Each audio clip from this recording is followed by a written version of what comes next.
Hello and welcome to our lecture on Scaling Networks, Chapter 6. This chapter will be discussing multi-area OSPF, why it's used, the different types of areas that we will see in multi-area OSPF in some detail, not great detail that you would find in a CCNP course. We'll also talk about how OSPF establishes neighbor adjacencies in a multi-area implementation, look at our different LSA types, and then we'll look at route summarization in a routed network. And then we'll also have troubleshooting and looking at verifying multi-area OSPF operations. To start with, we need to think about OSPF in general. Now, OSPF is a link state routing protocol, which means that we do have in link state routing protocol, so it is a OSPF itself is a link state routing protocol, which means it sends out or floods LSAs upon startup to all of its directly, actually not even directly connecting neighbors, but floods it out to the entire network using two primary multicast addresses, and that's 224.0.0.5, which is all OSPF routers, and 224, excuse me, can't type today, 0.0.6. So we have, this is all OSPF routers. And then we have all DR BDR routers. If you'll remember, that's our designated routers and backup designated routers found on multi-access links. Every single router contains a link state database that is a topology table of the entire network. And then using the shortest path first algorithm, the router will build a route table based upon the cost of links. And we use the sum of the cost of those links. So that is a generic overview of what OSPF is. It is also a classless protocol, which means it carries route table, route mask information in the route table updates, and it is able to work in a modern network. However, to this point in CCNA, we've only discussed single area OSPF. The problem with single area OSPF is when you get a large number of routers in a single area, you're going to have large routing tables. You're going to have large link state databases, and that consumes memory and resources on each router in order to do the calculations needed for shortest path first and to maintain and hold that topology table or database table. And then you can have frequent spanning shortest path first algorithm calculations. In short, if you have a link down here, one Ethernet link that someone disconnects and reconnects, that could cause the network to run through a shortest path first calculation depending upon the hold timers and how long that link is actually down. So a single area OSPF is not the best way to design OSPF when we go into a large environment. It is much better to take and create multiple areas. Now, we're going to learn that these multiple areas, certain types of link state advertisements stay within those areas and other types go between areas. So there's intra-area, within the area communication, and then inter-area, between areas communications. But we can break this down. Now, we always have an area 0, that's our backbone, and then we can have these other areas. Now, what we can do here is correctly configured, we can summarize along these area boundaries so that we can advertise 1 or 2 routes instead of 20 routes or 30 routes. In addition, inside of these areas, if we configure it correctly, the routers, inter-area router, intra-area routers will only need to hold the routes that are for their local area within a default route going out, or possibly a couple routes that point out of the individual area. The great thing here too is, if you've configured it correctly, a single link going down in area 51 will not automatically be propagated across to all other areas. And this would be, we would summarize all the networks inside of area 51 to one route, maybe 2. And then you would not have all these routes go down. So that advertisement, it's going to be a link state LSA type 3, will not be sent over into the other areas when a single link goes down. Now, this makes our networks more scalable, it makes them more efficient, it makes them faster. So it's a great idea to use multi-area OSPF. Now, this is a topic for CCNA. It's also a major topic for the CCNP route. CCNP route goes into much more detail. It starts talking about areas such as stubby areas, not so stubby areas, totally stubby areas, And those we don't really talk about in this class, but that is something you will see as we move on to CCNP training down the road, or as you move on to CCNP training down the road. Now, we have two types of areas. We have a backbone area, which is the backbone of your network. This is area 0. We have regular non-backbone areas, and they connect users and resources, and usually do those along functional or geographical locations. So area 51 might be in Nevada, near some unknown government base. Area 0 could be in Chicago, and area 1 could be in New York. And then these are all connected. And we use that to control, again, how updates occur, how link state changes affect the network, and what's going to happen within each individual area. Now, Cisco recommends no more than 50 routers in an area. A router should be no more than 3 areas. We're going to talk about border routers, area border routers, and also a single router should have no more than 60 neighbors. So 50 routers is a pretty big network, even in today's world. So, types of routers. We have many different types. One is an internal router. That is a router that has all of its interfaces in a single area. Now you notice here in area 1, these 4 routers only have interfaces in area 1. So they are internal routers in area 1. These 2 routers have internal connections only to area 0, and likewise in area 51. So an internal router is a router that has all interfaces in a single area. They're going to have identical link state databases because they are in that same area and they're sharing their information. A backbone router is any router with an interface in area 0. Now, you'll notice these 2 right here are both internal and backbone. Okay, so they're internal backbone routers because all their interfaces are in area 0 and they happen to be in area 0. We then have area border routers. Area border routers are any routers that have interfaces in more than one area. So they sit on the boundary between multiple areas. And last but not least, we do have autonomous system border routers. Now these, if you remember what an autonomous system is, by definition, an autonomous system is a group of routers under the control of a single administration, typically running a single interior gateway protocol. In this case, we're running OSPF. The autonomous system border router is that router that sits between your autonomous system and the external network. Now, typically in everything CCNA, you're going to see this as an internet connection. It doesn't have to be. It could be a non-OSPF network, so it could be your connection between your OSPF network and your EIGRP network, if you have 2 different networks. But what happens there is redistribution of those routes between those two different types of autonomous systems. We're going to, in our cases, mostly of our ASBR connections are going to be for CCNA to the internet, which means we're just going to redistribute a static route, a default route into OSPF with the default information originate command, which you've seen before, but just may not have understood. So, looking here, this is one of our drag and drops. This is the backbone area. That's a regular area, and that's a regular area. So we're checking there. And then now we're going to look here. So this is a single router with all of its interfaces in one area. So that's an internal router. This is obviously a backbone router because all of its interfaces are in the backbone network. This is an area border router because it is sitting between the 2 areas, area 0 and area 33. And then this is our autonomous system border router because it connects to our external network, which is the internet. So OSPF has multiple link state advertisement types, and there are 11. You can see here.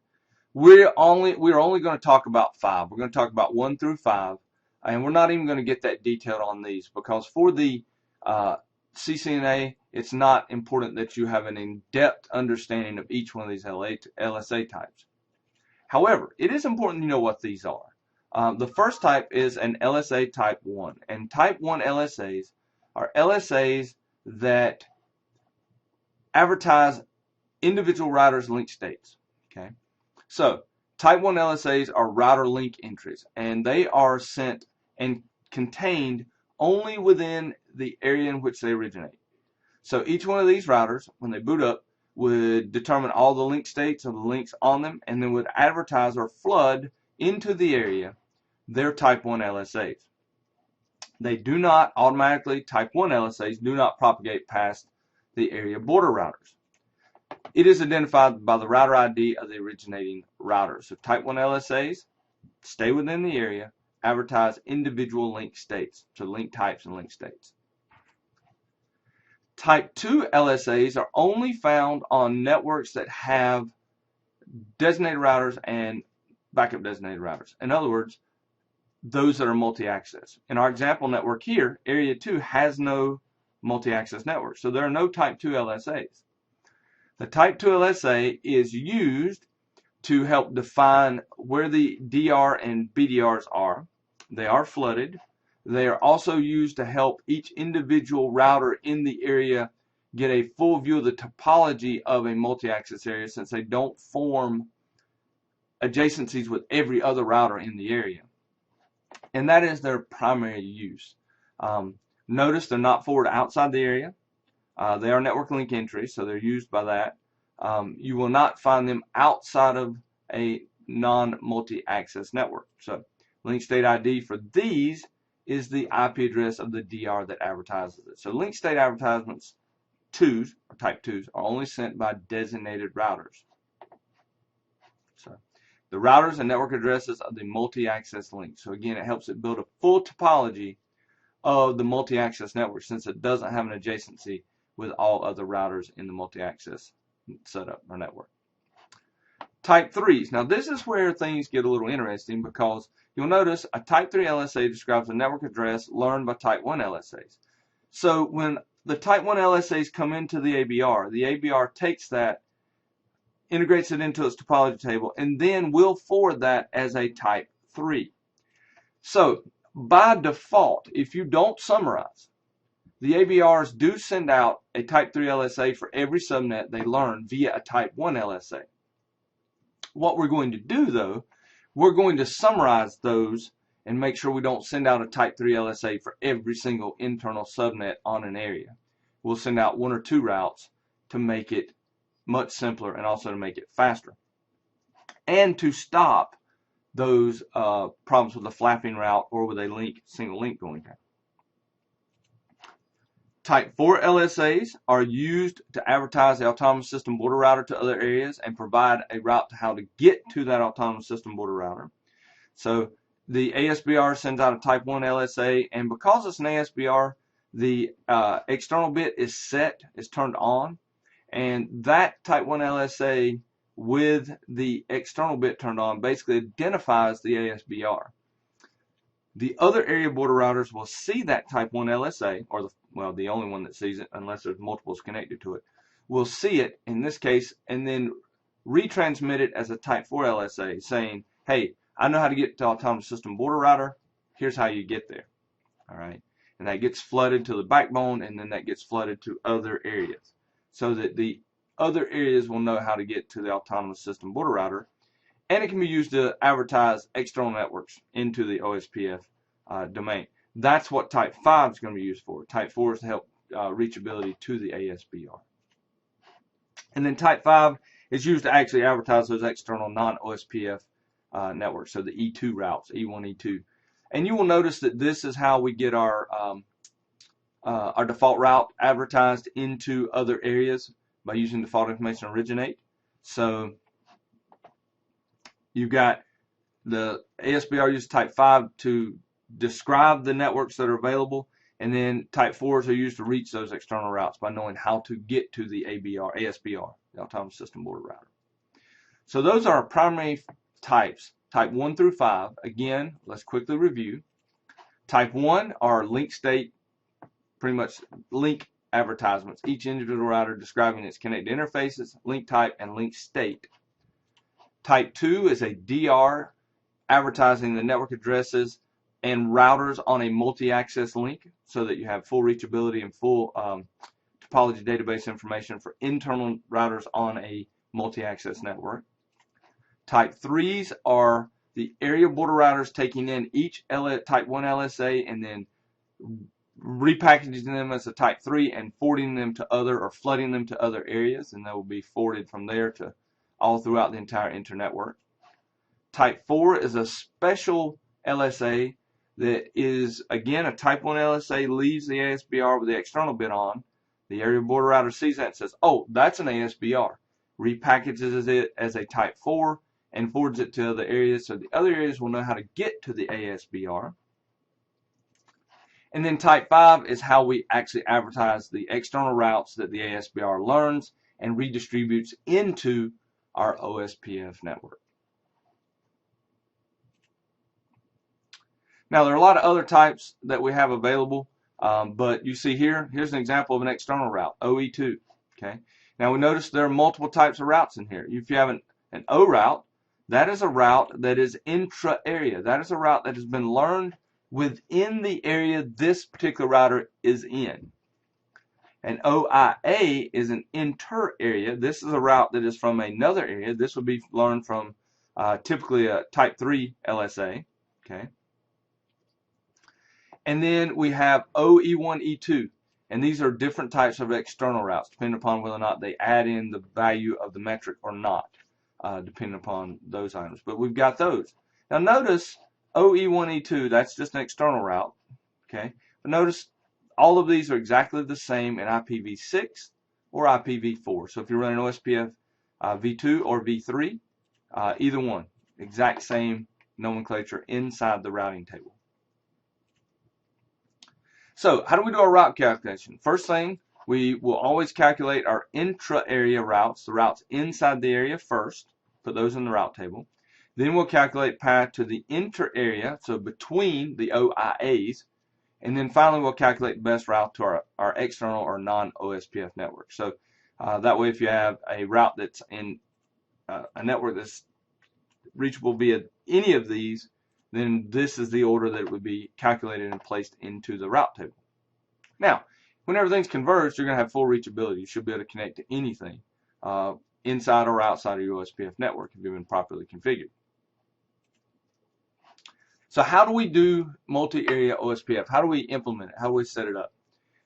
I'll go ahead and tell you. I want to go back real quickly and show. I want you to think about this. Okay. And I can stop right here. Let's look at this particular setup. Okay. Now, the very first thing you need to think about is your IP addressing. What are you going to do so that you can summarize between these areas? So let's imagine that I decide that area 1 is going to be 172.16. So I'm going to put this area 1. Let's say I'm going to make everything in area 1 172.16.0.0/16 and its subnets. Okay. Area 0 is going to be 10.0.0.0, and yes, I know this is a huge waste of space, but let's just say we're going to make it that. So that's area 0. And then area 1, we're going to, or area 2, we can go in here and say, well, let's make that 172.17.0.0/16.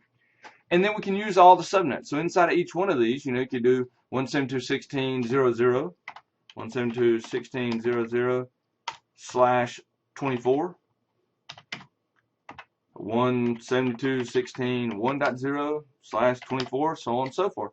And then down here, obviously, you've got the same exact thing, 172.17.0.0/24, 172.17.1.0/24. Now, the beauty here is, again, we're going to be able to summarize at these area border routers so that to reach area 2, you only need a route to go to 172.17.0.0.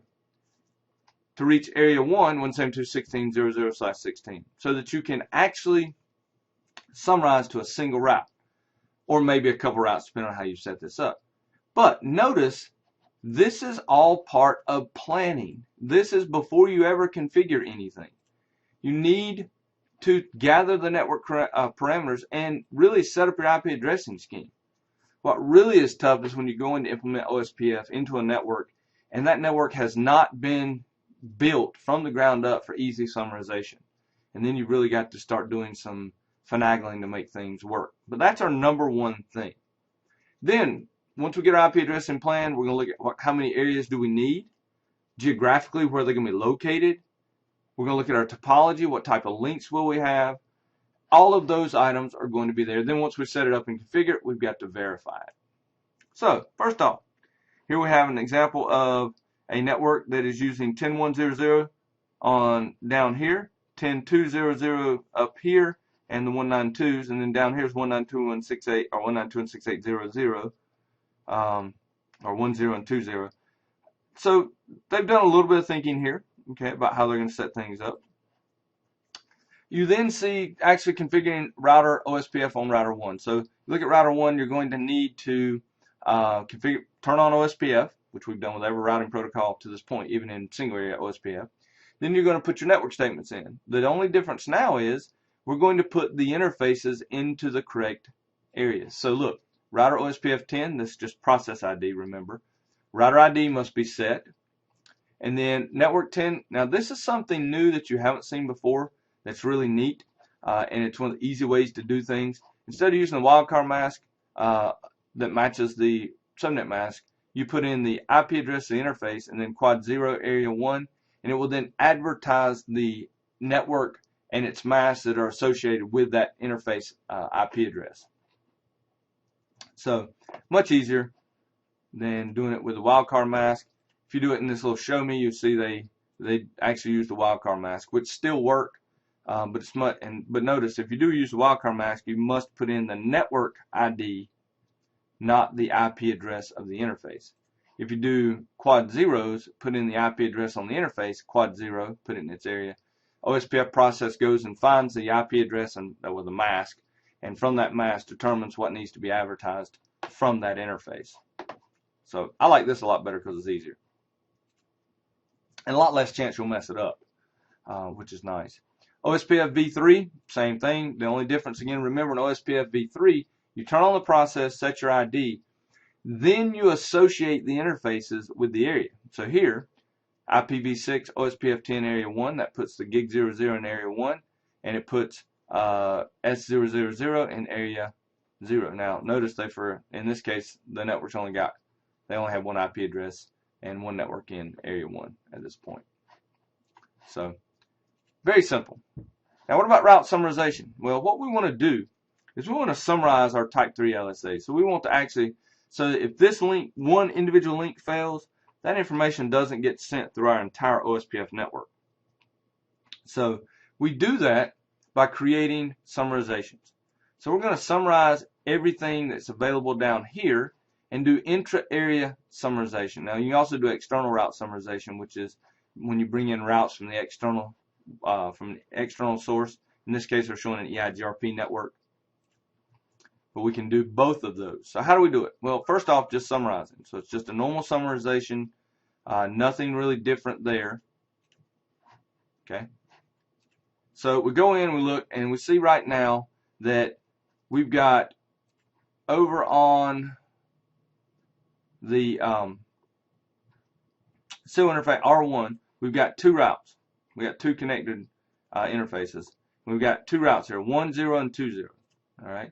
Now, we also see on R3 that R3's got two inter-area routes. It's 10.1.10, 10.1.20. So right now, R1 is sending out type 1 LSAs, and then actually R1 has type 1 LSAs, and those LSAs are being resent, since this is also an area border router, as a type 3 over to R3, and R3 has both in its route table. Now notice, ABRs can only summarize routes that are within areas it's connected to. So that's for OSPF. Now, we're going to calculate our summary route. So we take 10.1.10, 10.1.20, convert them to binary. Now, I'm going to tell you, you can ignore the first two octets. You know the first 16 bits match. There's not even a need to convert those to binary. But convert 1 and 2 to binary. You then find all the matching bits, which in this case will be 22 bits. And then once you find the matching bits, you take the first one in your summary that you're trying to find, convert everything to 0, and that gives you your starting network. So 10.1.10, 255.255.252.0 is the summary address that contains 10 and 20. Now, I want to show you something that you need to be careful with. Let's take 0, so 10.1.0.0. And let's take 10.1.3.0. Okay, I'm going to bring them over here. And let's convert. We agree the first 16 bits match, 10-1. We don't have to convert that. But let's convert 0. So we're working in the third octet. So 10.1 matches. So we're going to do 0. 1, 2, 3, 4, 5, 6, 7, 8. Dot 1, 2, 3, 4, 5, 6, 7, 8. You'll notice with this summary address of 10.100/22, this network also matches because you'll notice those bits, the first 6, match. So this summary route also includes 10.100. Now let's do 10.1.3. 10.1, you agree with me there. 1, 2, 3, 4, 5, 6, 7, 8. Dot 1, 2, 3, 4, 5, 6, 7, 8. You'll notice here the first 6 bits match. So this summary of 10.100/22 also contains 10.100 and 10.130. So you better be sure that if you're going to put this summary route and advertise it on the router out, that those two networks will also exist in that area. Otherwise, you can get some routing problems. All right, and that's what they're showing you here, but I want to show it to you in binary. Now, we configure our summary route. So we got our summary. You go to R1, you go area 1 range, 10.100, 255.255.252.0, and now R1 will only advertise this summary route as an LSA type 3, and you'll notice you'll go over R1, you now see the summary and you get a null 0. That's so if anything comes into a route you don't currently have a network to, it will actually route it to the bit bucket. And then you go over to R3 and look. Now, instead of having 2 individual routes, one for each subnet, R3 has a single summary route of 10.100/22, and that is an inter-area route, so it's been received via LSA type 3.